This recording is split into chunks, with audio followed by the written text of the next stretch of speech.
নিহত হাসান নাসরুল্লাহ নিশ্চিত করেছে হিজবুল্লাহ।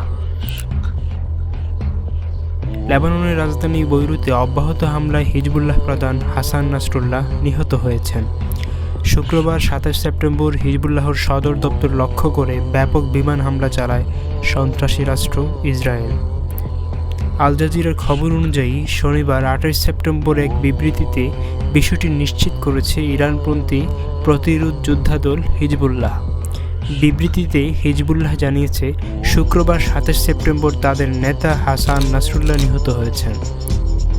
এর আগে লেবাননের দক্ষিণ উপশহরে অবস্থিত হিজবুল্লাহর সদর দপ্তরকে লক্ষ্য করে শুক্রবার হামলা চালায় ইসরায়েল বিমান বাহিনী। এতে হাসান নাসরুল্লাহ নিহত হয় বলে শনিবার ২৮ সেপ্টেম্বর দাবি করে তেল আবিব। সামাজিক যোগাযোগ মাধ্যম টুইটারে এক পোস্টে ইসরায়েল সেনাবাহিনীর মুখপাত্র অভিজয় আদ্রাই দাবি করেন, সশস্ত্র সংগঠন হিজবুল্লাহর নেতা হাসান নাসরুল্লাহকে ইসরায়েল বাহিনী নির্মূল করেছে।